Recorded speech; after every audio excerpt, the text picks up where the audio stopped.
and welcome to another episode of Hooked. If you're new here, my name is Leanne. My name is Suzette. And Hooked is basically where I do some crochet projects and we talk about some true crime stories. So, yeah, today I'm just going to be finishing up a cardigan that I'm making for her that she asked me for like a year ago. But we don't got, it's She fine. lived with me, so It's it's fine. okay. Yeah, so, it's okay. It's okay. We here. That's all good. But today, you guys, we are going to talk about this little high school that became not social media, because during that time there was no social media, but a major news coverage, let's say that. And it's a suburb in Colorado where I was born at. It's called Littleton. And it's a suburb, like I said, so it was very quiet. There was no lot of chaos or none of that. It was, everybody dealt with the normalcy. The name of the school, which I'm pretty sure everybody has at least heard of, Columbine High School. Have you ever heard of it before we had to do this? Okay. Mm-hmm. So, I plan on doing a series of school shootings. Like I said, the reason why I started with this school is because it was like a major headline. It actually drew a lot of public notoriety, made schools like beef up their security. So it was very pivotal. The two individuals that decided that they were going to go in to the school and shoot it up. Their names are Eric Harris and Leanne. Dylan Kelbold. Kelbold. Okay. They I don't know how to really say their relationship, because in my eyes, I just don't think they should have been friends. I don't really know any other way to describe that, but maybe if they weren't friends, the shooting of 4/20/99 wouldn't have happened.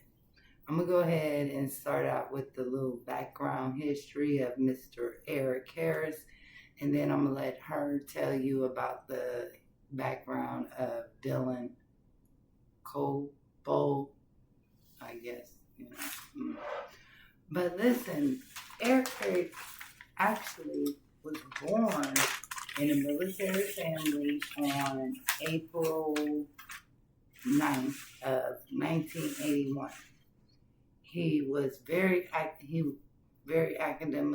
academically capable in all his studies, but especially anything that had to do with computers or technology. His peers described him as being very confident, charismatic, able to get along with anybody, but very short-tempered, especially when he got frustrated. Other than that, he was that laid back. Now, that's how his friends, or I ain't gonna say friends, that's how the peers that he was around described him. Medical experts described him as has narcissistic tendencies, a lack of empathy, very I always mess this word up.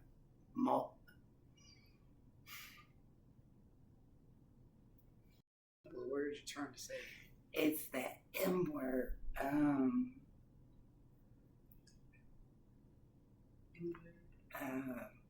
a lot of M words. No, I know it's a lot of M words. I'm sorry, y'all. And I practiced this word before we got here because I'm like, yeah, I gotta say it right. Okay. When somebody always like, here we go, right here.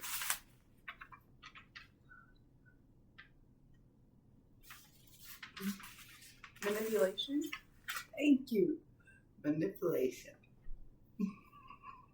I told you it was one of the words that anyway. Okay, back to what I said. So, what did I say? Okay. And he enjoyed intimidating folks. So how did Dylan? What's his background? So Dylan is often discussed as a unit with Eric, but their psychological profiles were very, very different. Like as she said, was a little right? Well, Dylan's journals showed that he had like severe depression, self-hatred, and suicidal ideations. So his writing suggests someone who wanted to die more than someone driven by power or control, which is important when we talk about warning signs in mental health without the violence portion of things. As she said, he basically was The more, follower. Yeah. The follower. The follower. Now, don't get it twisted. Harrison and Dylan, because I can't say Dylan's last name without messing it up, so I'm going to say Dylan. And Eric's last name is Harris, so Eric and Dylan, like we don't. Eric and Dylan did get arrested in 1998, and they got arrested actually for breaking into a parked van, and they only stole the electronics. So I guess this was their first crime because they got a slap on the wrist. They got put into a juvenile diversion program. So basically they went through some counseling, they went through some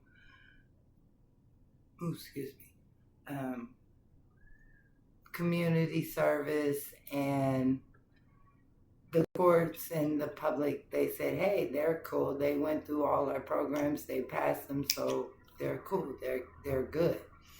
Meanwhile, in these little journals that she did talk about, and we will bring them back to the forefront because they are very relevant to what we got to talk about. But their journals were showing that they was plotting something that was evil, dominant, massive. When I say that we're going to talk about these journals, and we're also going to talk about some videos that the investigators also discovered. The reason why these video recordings and these journals are important is because they actually gave the timeline of the actual shooting. A lot of people that they hear about this, they think that they just went in there on that day and said, hey, I don't like you, so I'm going to go in here and shoot this school up because of this, that, and the third. Don't get me wrong. They did have hatred towards certain communities, certain ethnic groups, and it was never said which one, so I'm not going to speak on it. We just know it was different ethnic groups and different communities that they had a problem with, and they did show very hatred in their journal writings. But when they first started these journal writings, it was just talk, I don't like this community or these people, but it was just talk. It wasn't no plan. It wasn't nothing set in stone. This is what they're going to do. Now, a month or so, they never did come very clarity with these videotapes. And I want to talk about the videotapes first before we talk about the journals. The videotapes, which was put in evidence as known as the basement tapes, like I said, these was done months before the actual shooting.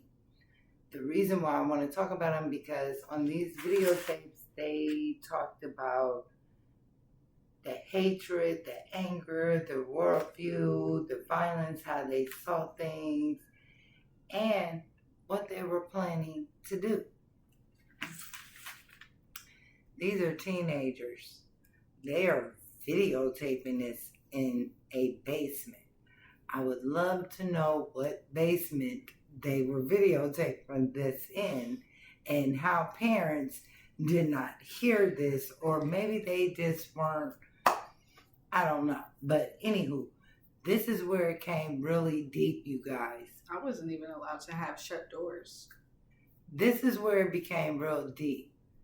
They videotaped farewell to their parents and their family. Oh. Not only did they basically say goodbye to their family and their parents, or just the family, they also put statements of explaining of why they were doing what they were about to do to justify or frame of what they are about to do.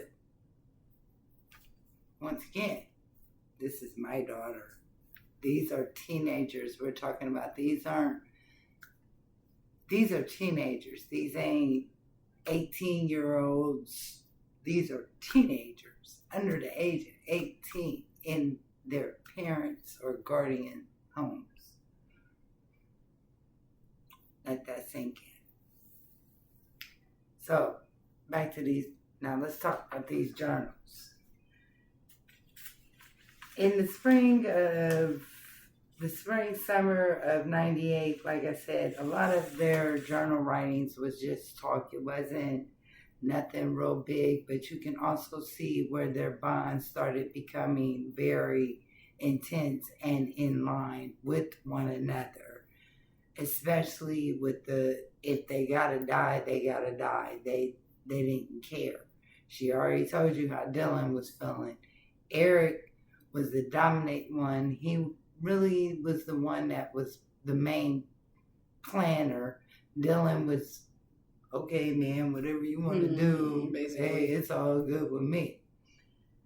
Now, here's where the early indications started coming. The fall of 1998, investigators found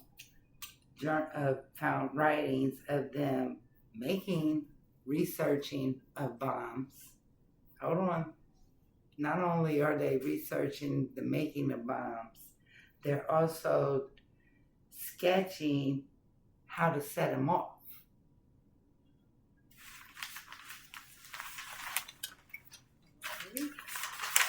All right. So, now, I will say I do know a lot of teenagers, me being a teenager at one point, also me being a parent. These journals, they might have been able to get them off and parents not read them. I was not that parent. If you had a journal, I'm not reading your journal. But if you're making bombs, bombs, things that go off, I'm gonna try and figure out what's going on there. What's doing? Why are you talking about bombs here? How you feeling today? But once again, this is where the age thing comes in play, and it got my mind spinning. In the late of 1998, they started inquiring about weapons. I'm not that person that knows about weapons all like that, but we're talking about shotguns, rifles, and handguns. Okay. Enough for them to plan and have a large attack. Once again, these are teenagers. The last I checked, in nowhere in the USA can you get a gun under the age of 21. Might be 18, but I want to say 21. Might be 18 though. But they're teenagers, so how are they getting guns? All of those guns. There wasn't, in 98, I might be wrong. I might be wrong. It might be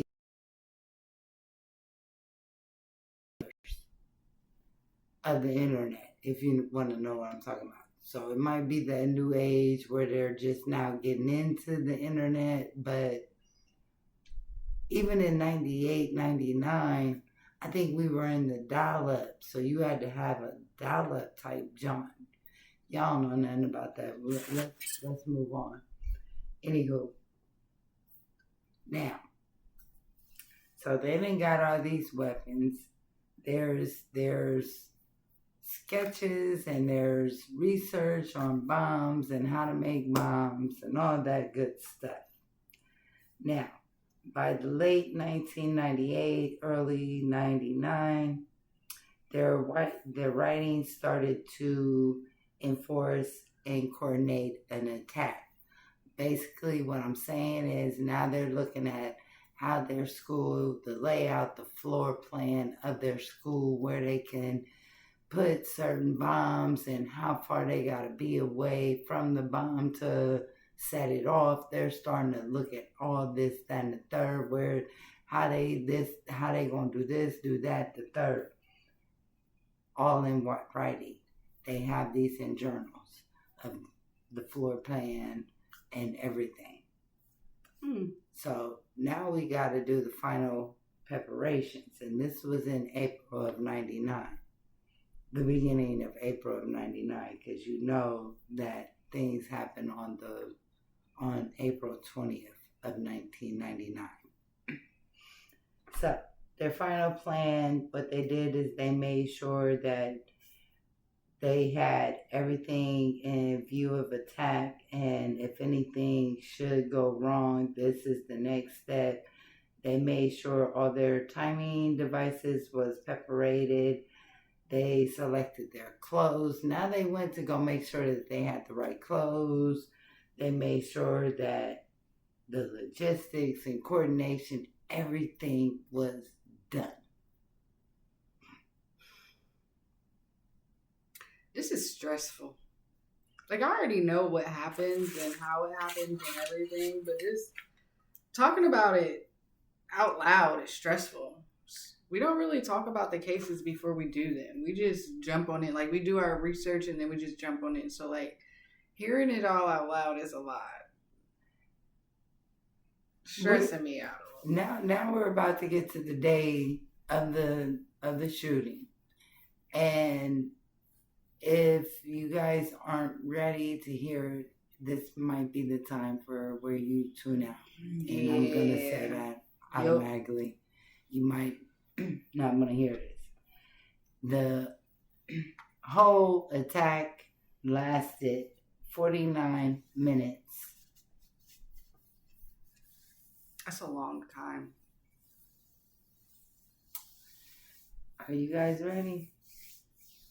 Before the attack, between 11:10 and 11:14, they went in, they set the bombs, they placed it in the school cafeteria where they intended to detonate it during the busy lunch period.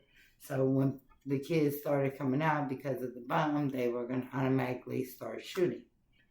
However, their bomb did not go off. It did not detonate, none of that.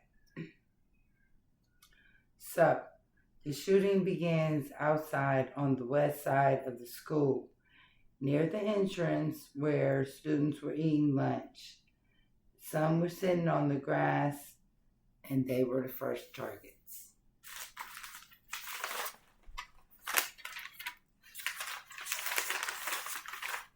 At 11:20 to 11:22, the chaos spreads quickly. Students run, hide, or attempt to help the injured as they move towards the building. They enter the building at 11:23. through the entrance of the west side, shooting and firing in the hallways. Exploding devices are thrown and cause limited damage. 11:24, the school resource officers exchanged gunfire outside. However, they lost visual contact. At 11:29, the library where a dozen of students and staff are hiding. They went in there and shot them. At 11:29, 11:30, the deadliest portion of the attack outside, students hid behind tables, in rooms, and behind equipment. 10 of 13 were killed. They left the library at 11:36, wandering. This comes to wandering phrase. I'm sorry, I'm trying to talk it through without, because my eyes are watering. At 11:37 through 11:34, they're wandering through the hallways and the cafeteria. Surveillance footage shows later them checking on the cafeteria bomb where they tried to detonate it, but the device manually did not despite, and it still wouldn't go off. At 12 o'clock, they returned to the library. At 12:08, the attack ends. They say that Eric and Dylan die by suicide in the library.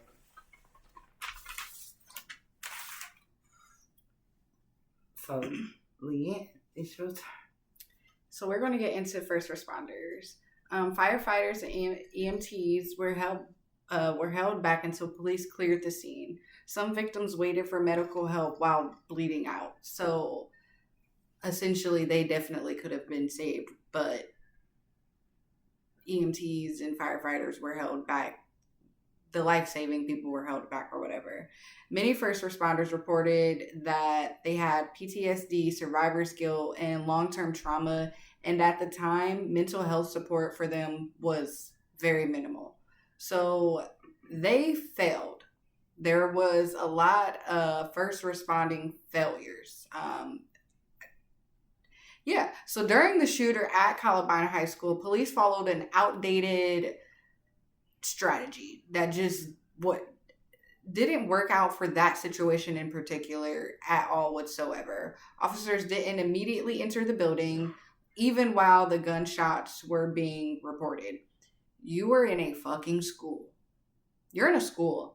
If there is gunfire and you are a police, you need to get the fuck in there. What else are you supposed to fucking do? Get in. What are you out there waiting for the gunfire to stop while there are fucking children in a school? Well, not high school. I don't care. They're children. It's still children. They're children. It's still so children.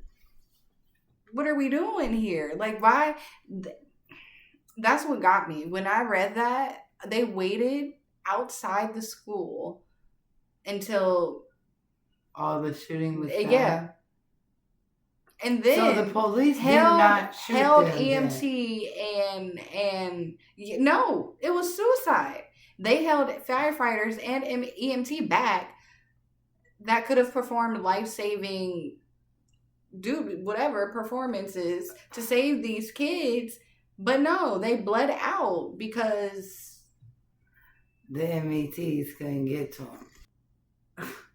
Columbine first major changes. Police now have used active shooter protocols and that prioritize immediate entry and emergency services, coordinate faster to reach victims. These changes came at a devastating cost because, but they reshaped how mass casualty events are handled today. Did you ever find out how many? You were right. So it was 14, Mm-hmm. 14 deceased and 9 injured. That had to happen for them to start to enter buildings as a shooting is going on. A school at that. That is wicked fucking work to me. Wicked. Like, this is the whole reason why, because I'm telling you, like when it started, when it was all over the news, I'm telling you, they made it seem like these boys went into the school, they snapped, they went into the school and let off. They killed 14. They didn't just snap one day and go in there, you guys. They had a map of that school. They knew where to go, how many to get to where. They had it all strategized. They also knew that they were not going to leave alive. Yeah.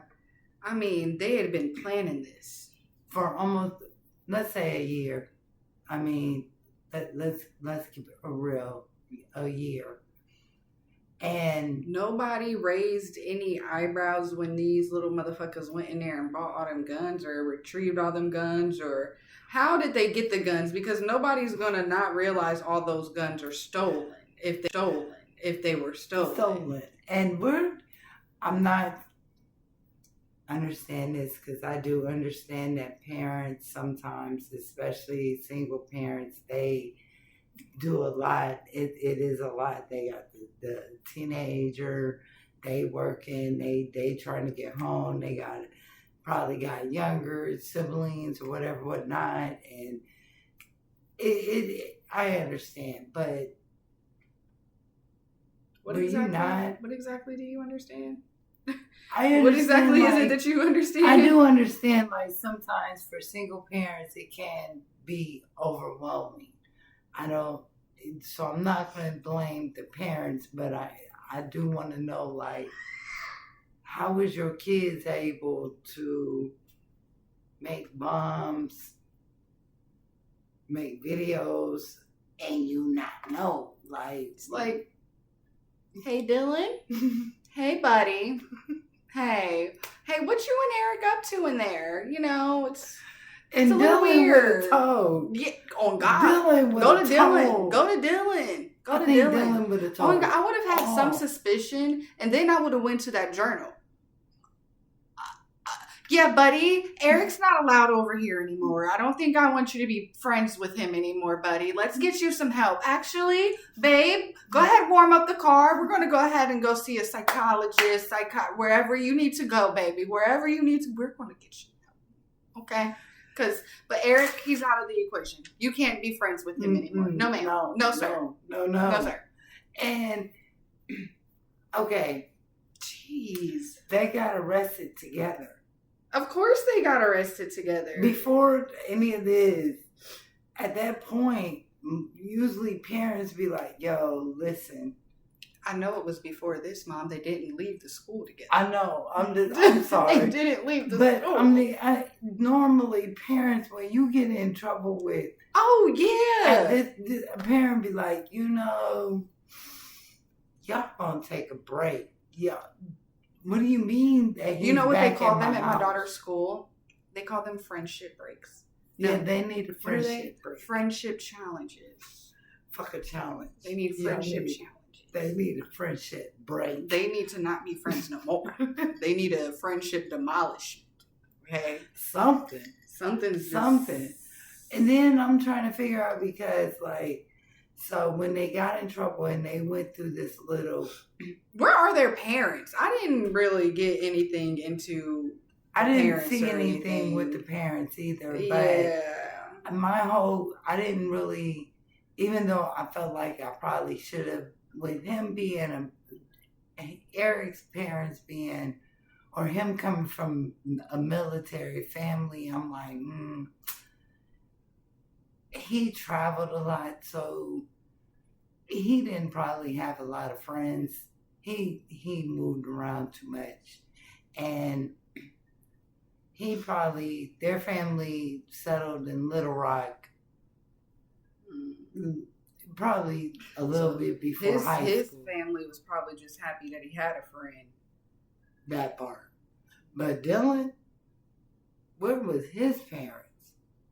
Yeah, because on God, Dylan, buddy, hey, it's Mom. It's Dad. What's going on, buddy? Hey, What's happening? Do you if you need don't to feel talk? comfortable with talking to us, We can we find you can somebody find to you talk someone. to.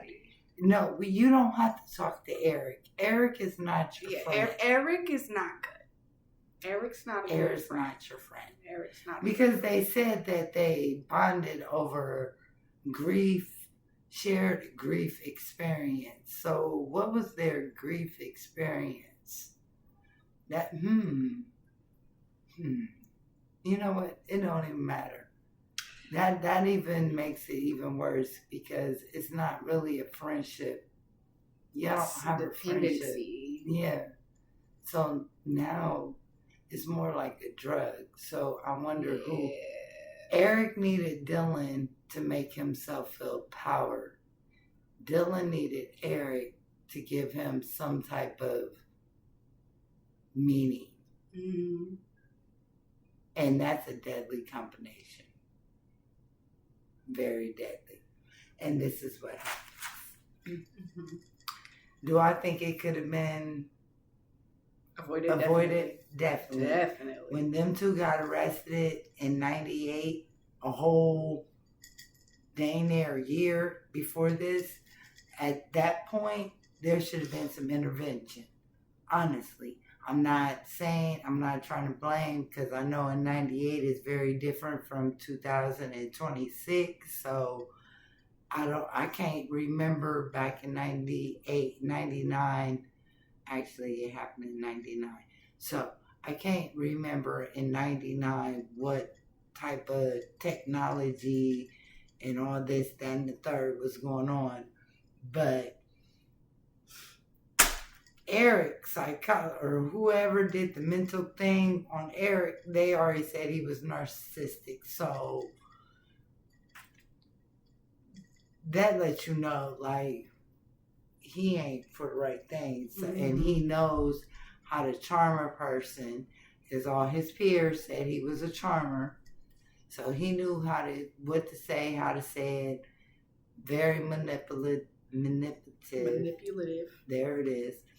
So, and Dylan, somebody should have pulled Dylan away. Yeah, definitely. So Columbine didn't just change schools. It changed policing, emergency responses, and how we talk about mental health.